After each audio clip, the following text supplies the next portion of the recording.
Rawaya garono. Akka shiititti baay'ee rakkannee tooyi qoraanis dugdaan kan nu baachise baay'een jiru. Ishiirra garuu wayya malee akka biyyattitti rakkinni silaa tokkuma gaa. Ishiin immoo omboo keechaa itti baay'inaan itti oo'e malee. Maal hojjendanus akkasittuu lafuma tana hoo caccaarree jechumaaf malee waaqni itti roobu yaadaa maaltu nu hiika. Homuutti nu nuuqu. Rakkaddeetan keechaa bahe narratti jigeetan jigeeti ijoolleen harkatti fixa jeetan mana keechaa bahe rakkinan qaba wanalla dhuf dhabeetan akkan itti jaaradhu qabeenya dhabeetan rakkina jee mana bahe waan nyaatan dhabanii ta furadhee asii mana bahe narratti kufte ijoolleen afitti jeetan ka'ee bahe waan caamnan immoo kamanan badan jee as garagalee waan caamnan rakkina guddaarra mana bahe amma waan nyaatan hin qaban rakkina mana na baas.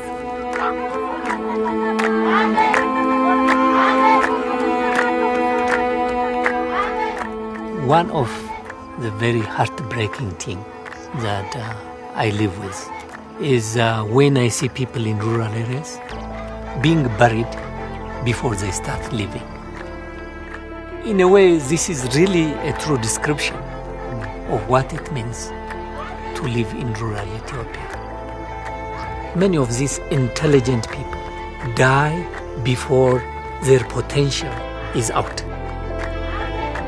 Gaafinga aguma bula gaafin qammasuma argatanii uduu garaa quufichin ta'in qammasuma garaan waan barateef akka kunoo karrayyuun duraadhaan nan gaalaa bichaa beekti amma isinlee midhaan barattee muti.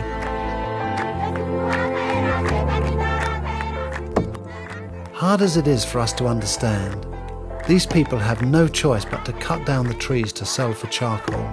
They know that this is destroying the environment and their hopes for crops in the future. But with nothing for today, how can they plan for tomorrow? It's a matter of life and death.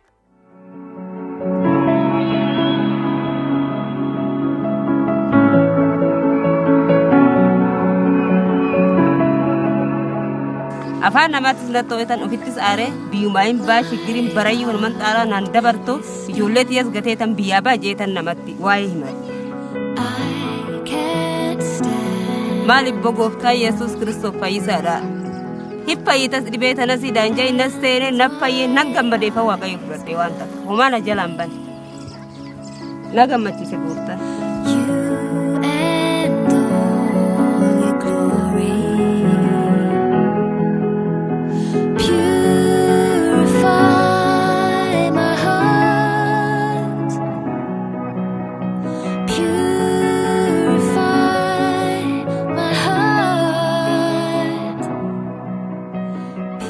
Waduu aziraate Yesuus Kiristoos nagammachiisa nan gammada bakka ifuma isa fudhadhee homaa na jalaan banne waan ta'eef jaaladha fayyaa dhabeetanii gara waaqayyo godha faara dhabeetan na fayyisa.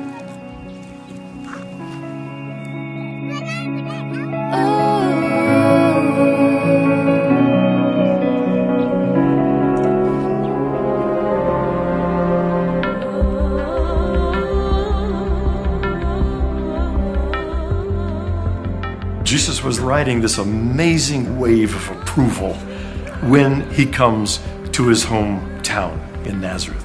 And they're so excited to have him here, they said, Jesus, do the scriptures, read this for us. And they handed him the book of Isaiah. He could have read anything in that entire book, but he chooses to read Isaiah chapter 61 and verses 1 and 2. And this is what he read. The Spirit of the Lord is on me because he has anointed me to preach good news to the poor, to proclaim freedom for the prisoner and recovery of sight for the blind, to release the oppressed and to proclaim the year of the Lord's favor. A verse and a half. He rolls up the scroll, he hands it back to the attendant, and he sits down. And all eyes are on him, and he says nothing. And they're like, 2 verses, that's all you're going to read? And I would look at it and say, if you had just read half of that chapter, the rest of it is all about joy and hope. They would have carried you out of the synagogue on their shoulders as their hometown hero. But you chose to stop at the end of the hard stuff. And then he speaks and he says, this day, this scripture has been fulfilled in your hearing.